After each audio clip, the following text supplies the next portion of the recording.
بسم اللہ الرحمن الرحیم۔ حضور اقدس صلی اللہ علیہ وآلہ وسلم کو اللہ تعالیٰ نے جس طرح کمال سیرت میں تمام اولیین اور آخرین سے ممتاز اور افضل اعلیٰ بنایا، اسی طرح آپ کو جمال صورت میں بھی بے مثل اور بے مثال پیدا فرمایا۔ ہم اور آپ حضور اکرم صلی اللہ علیہ وآلہ وسلم کی شان بے مثال کو بھلا کیا سمجھ سکتے ہیں۔ حضرت صحابہ کرام جو دن رات سفر خضر میں جمال نبوت کی تجلیاں دیکھتے رہے، انہوں نے محبوب خدا صلی اللہ علیہ وآلہ وسلم کے جمال بے مثال کے فضل و کمال کی جو مصوری کی ہے، اس کو سن کر یہی کہنا پڑتا ہے جو کسی رسول نے کیا خوب کہا، لم یخلق الرحمن مثل محمد ابدا وعلمی انہ لا یخلق، یعنی اللہ تعالیٰ نے حضرت محمد صلی اللہ علیہ وآلہ وسلم کا مثل پیدا فرمایا ہی نہیں، اور میں یہی جانتا ہوں کہ وہ کبھی نہ پیدا کرے گا۔ صحابی رسول اور تاجدار دو عالم صلی اللہ علیہ وآلہ وسلم کے درباری شاعر حضرت حسان بن ثابت رضی اللہ تعالی عنہ نے اپنے قصیدہ ہمراہ میں جمال نبوت کی شان بے مثال کو اس شان کے ساتھ بیان فرمایا۔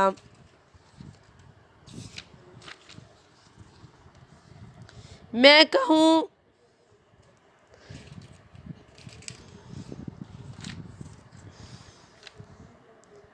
نبوت کی شان بے مثال کو اس شان کے ساتھ بیان فرمایا، وَأَحْسَنَ مِنْكَ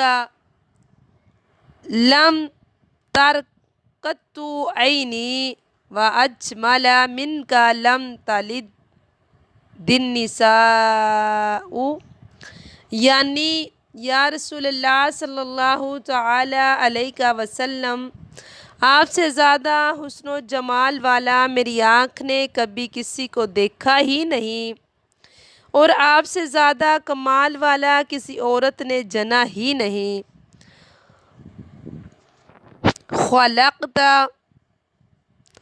مبرأ من کل عیب کأنک قد خلقت کما تشاء، یا رسول اللہ، آپ ہر عیب و نقصان سے پاک پیدا کیے گئے ہیں، گویا آپ ایسے ہی پیدا کیے گئے ہیں جیسے حسن و جمیل پیدا ہونا چاہیے تھا۔ حضرت علامہ بصیری رحمۃ اللہ تعالی علیہ نے اپنے قصیدہ پردہ میں فرمایا کہ منرۃ عن شریک فی مناحس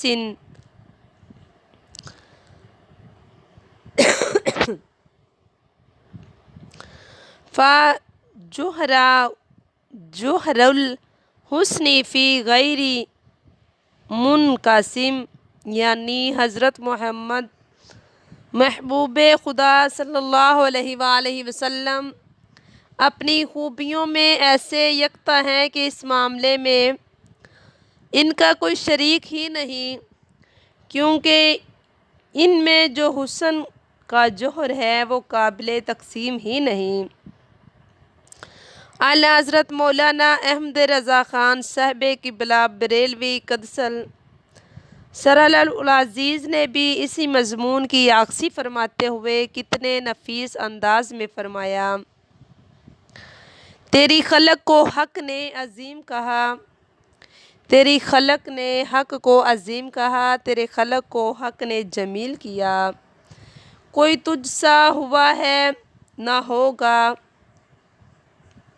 کوئی تجھ سا ہوا ہے نہ ہوگا شاہ، تیرے خالق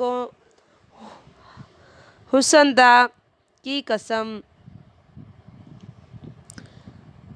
بہرحال اس تمام امت کا بیان ہے کہ تناسب اعضائے حسن و جمال میں حضور نبی آخر الزماں صلی اللہ علیہ وآلہ وسلم بے مثل بے مثال ہیں۔ چنانچہ حضرت محدثین اور مصنفین سیرت نے روایت صحیح کے ساتھ آپ کے ہر عضو شریفہ کے تناسب حسن و جمال کو بیان کیا۔ ہم بھی اپنی اس مختصر کتاب میں حلیہ مبارک کے ذکر جمیل سے حسن و جمال پیدا کرنے کے لیے اس عنوان پر حضرت مولانا محمد کامل صاحب چراغ ربانی نبانی ولید پوری رحمۃ اللہ تعالی علیہ کے منظوم حلیہ مبارک کے چند اشعار نقل کرتے ہیں تاکہ اس عالم کامل کی برکتوں سے بھی یہ کتاب سرفراز ہو جائے۔ حضرت مولانا مصوف نے اپنی کتاب پنج نور میں تحریر فرمایا، جس میں اطہر حضرت ابو ہریرہ رضی اللہ تعالیٰ عنہ کا بیان ہے، حضور انور صلی اللہ علیہ وآلہ وسلم کے جسم اقدس کا رنگ گورا سفید تھا، ایسا معلوم ہوتا تھا گویا آپ کا مقدس بدن چاندنی سے ڈھال کر بنایا گیا ہے۔ حضرت انس رضی اللہ تعالی عنہ کہتے ہیں کہ آپ کا جسم مبارک نہایت و نرم نازک تھا، میں نے ریشمی کپڑوں کو بھی آپ کے بدن سے زیادہ نرم و نازک نہیں دیکھا، آپ کے جسم مبارک کی خوشبو سے زیادہ اچھی کبھی کوئی خوشبو نہیں سونگھی۔ حضرت کعب بن مالک رضی اللہ تعالی عنہ نے فرمایا کہ جب حضور صلی اللہ علیہ وآلہ وسلم خوش ہوتے تھے تو آپ کا چہرہ انور اسی طرح چمک اٹھتا تھا کہ گویا چاند کا ایک ٹکڑا ہے، اور ہم لوگ اس کیفیت سے حضور صلی اللہ علیہ وآلہ وسلم کی شادمانی مسرت کو پہچان لیتے تھے۔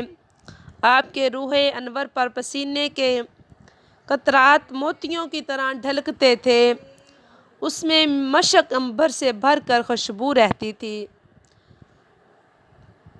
چنانچہ حضرت انس رضی اللہ تعالی عنہ کی والدہ حضرت بی بی ام سلیم رضی اللہ تعالی عنہا ایک چمڑے کا بستر حضور صلی اللہ علیہ وآلہ وسلم کے لیے بچھا دیتی تھی اور آپ اس پر دوپہر کو کلیوں فرمایا کرتے تھے۔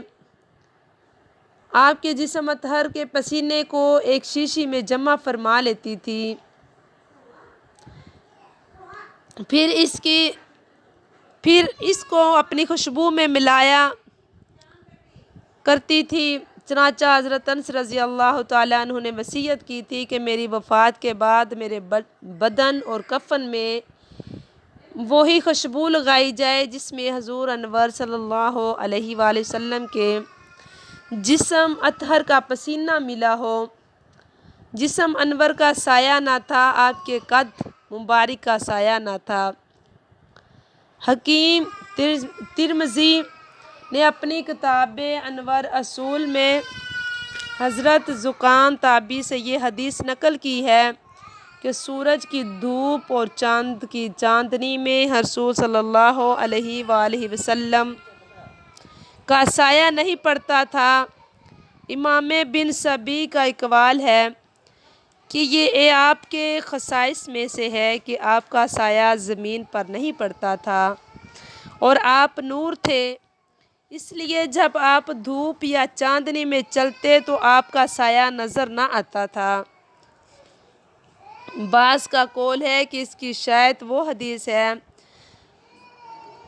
جس میں آپ کی اس دعا کا ذکر ہے۔ آپ نے یہ دعا مانگی کہ خداوند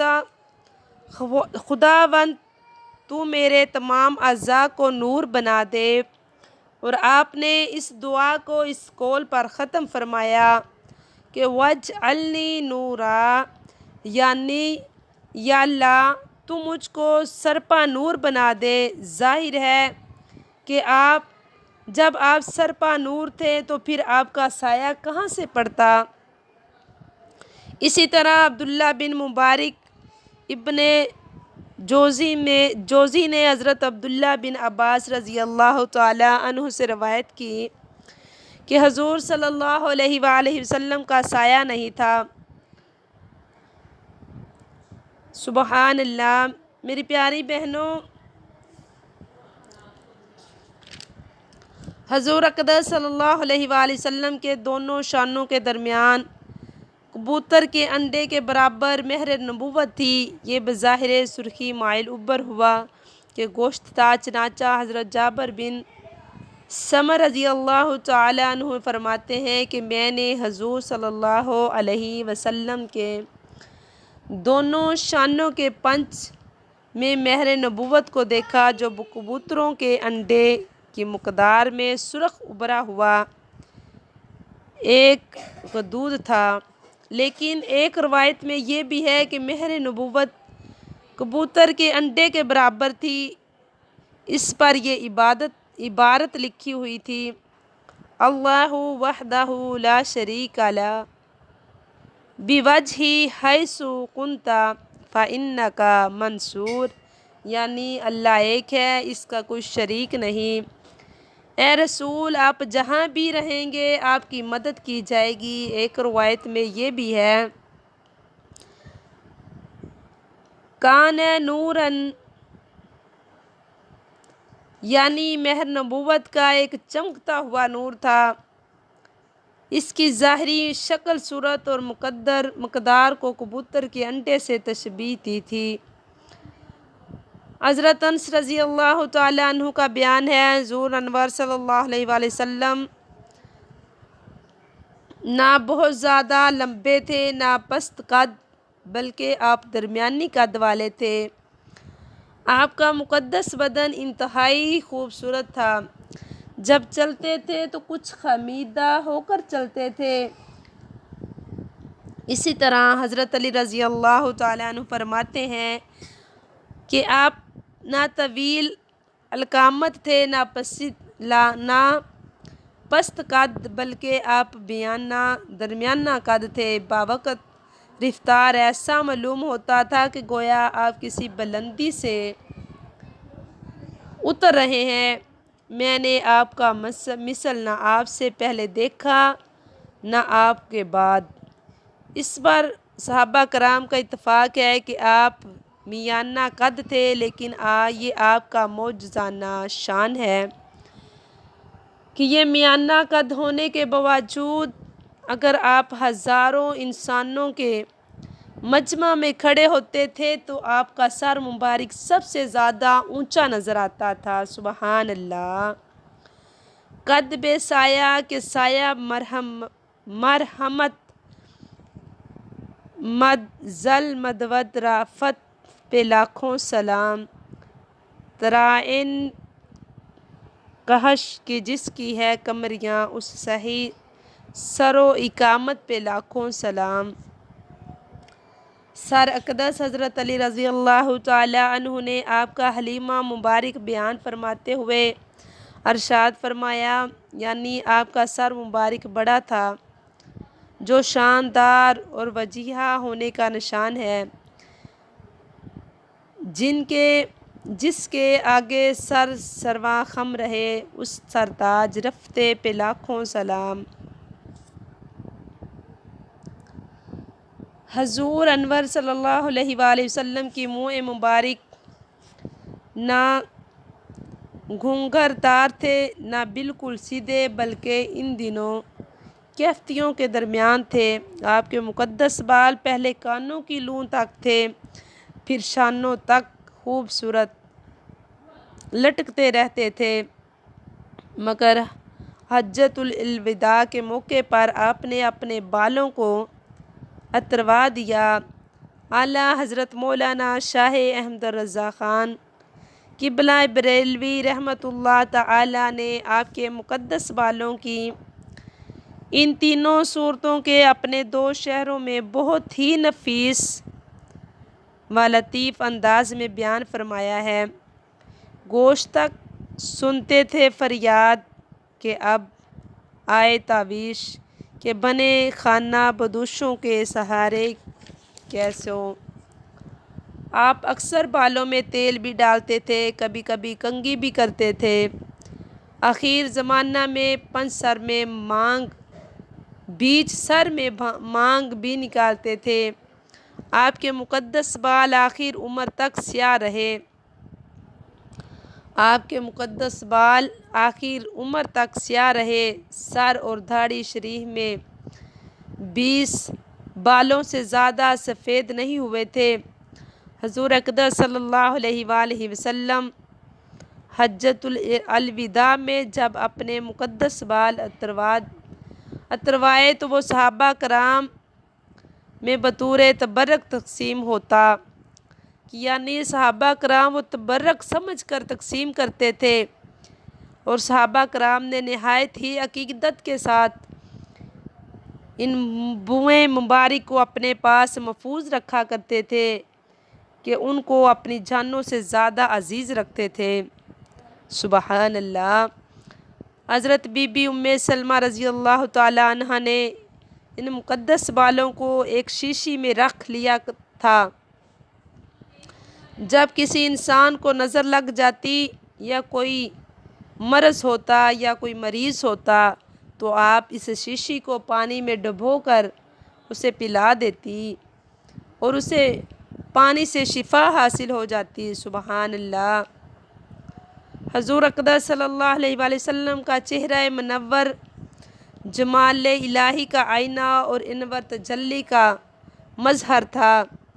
نہایت ہی وجیحہ گوشت اور کسی قدر گلائی لیے ہوئے تھا۔ حضرت جابر بن سمرہ رضی اللہ تعالیٰ عنہ کا بیان ہے کہ میں نے رسول صلی اللہ علیہ وآلہ وسلم کو ایک مرتبہ چاندنی رات میں دیکھا۔ میں ایک مرتبہ چاند کی طرف دیکھتا، ایک مرتبہ آپ کے چہرے انور کو دیکھتا تو مجھے آپ کا چہرہ چاند سے بھی زیادہ خوبصورت نظر آتا تھا۔ سبحان اللہ۔ حضرت ابرار بن عازب رضی اللہ تعالیٰ عنہ سے کسی نے پوچھا کہ یا رسول اللہ صلی اللہ علیہ وآلہ وسلم کا چہرہ چمک دھمک میں تلوار کی مانند تھا، تو آپ نے فرمایا کہ نہیں، بلکہ آپ کا چہرہ چاند کے مثل تھا۔ حضرت علی رضی اللہ تعالیٰ عنہ نے آپ کے حلیمہ مبارک کو بیان کرتے ہوئے یہ کہا، من راہو بدہدن حابا بمن خالتہ معرفتاً احبہ، جو آپ کو اچانک دیکھتا وہ آپ کے ریب داب سے مرعوم ہو جاتا، آپ پہچاننے کے بعد آپ سے ملتا وہ آپ سے محبت کرنے لگتا۔ حضرت ابرار بن عازب رضی اللہ تعالیٰ عنہ کا قول ہے کہ رسول صلی اللہ علیہ وآلہ وسلم تمام انسانوں سے بڑھ کر خوبصورت، سب سے زیادہ اچھی اخلاق والے تھے۔ حضرت عبداللہ بن سلام رضی اللہ تعالیٰ عنہ نے آپ کے چہرے انور کے بارے میں یہ کہا، فَلَمَّا تَبَيَّنَتْ وَجْهَهُ عَرَفْتُ أَنَّ وَجْهَهُ لَيْسَ بِوَجْهِهِ كَذَابٍ، یعنی میں نے جب حضور اقدس صلی اللہ علیہ وآلہ وسلم کے چہرہ انور کو بغور دیکھا تو میں نے پہچان لیا کہ آپ کا چہرہ کسی جھوٹے آدمی کا چہرہ نہیں۔ اعلیٰ حضرت فاضل بریلوی علیہ رحمۃ اللہ نے کہا، خوب کہا، چاند سے منہ بے تابہ درخشاں درتے، نمک آ گئی صحابیت پہ لاکھوں سلام، جس سے طریق دل جگمگانے لگے، اس چمک والی رنگت پہ لاکھوں سلام۔ عربی زبان میں بھی کسی مداح رسول نے آپ کے روح انور کو حسن و جمال کا کتنا حسین و منظر، کتنی بہترین تشریح پیش کی ہے۔ عربی زبان پہ ان لوگوں نے آپ صلی اللہ علیہ وسلم کی بہت زیادہ تعریف کی ہے، یعنی حضور صلی اللہ علیہ وسلم حسن و جمال کے بھی نبی ہیں۔ یوں تو ان کا ہر چیز حسن کا معجزہ ہے، لیکن خاص کر ان کا چہرہ تو ایت کبریٰ بہت ہی بڑا معجزہ ہے۔ ان کے رخسار کے صحن میں ان کا تل کا بلال ان کی روشن پیشانی کی چمک سے صبح صادق کو دیکھ کر اذان کہا کرتا تھا، سبحان اللہ۔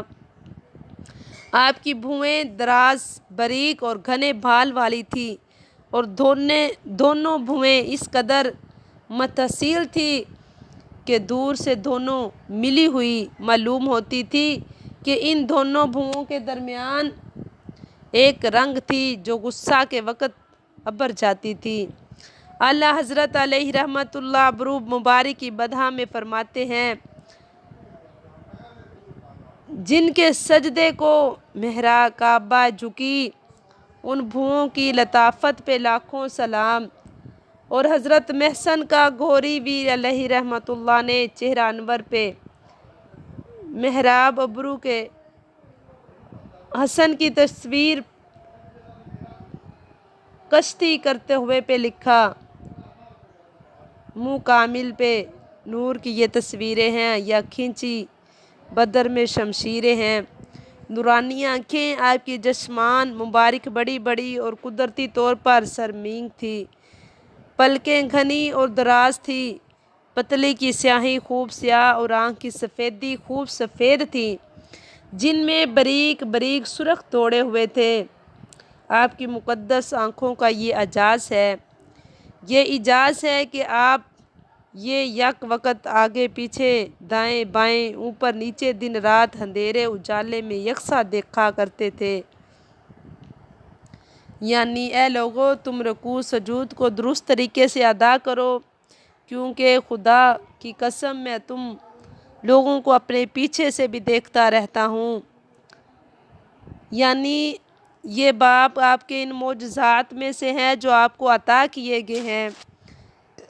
پھر آپ کی آنکھوں کا دیکھنا منصوحات ہی تک محدود نہیں تھا، بلکہ آپ غریب وغیرہ مخصوص چیزوں کو بھی جن کا آنکھوں سے دیکھنا ممکن نہیں، دیکھ لیا کرتے تھے۔ چنانچہ بخاری شریف کی ایک روایت ہے، واللہ ما یخفی علی رکوعکم ولا خشوعکم، یعنی خدا کی قسم تمہارا رکوع خشوع میری نگاہوں سے پوشیدہ نہیں رہتا، سبحان اللہ۔ پیارے مصطفیٰ صلی اللہ علیہ وآلہ وسلم کی نورانی آنکھوں کے اعجاز کیا کہنا کہ بیٹھ کے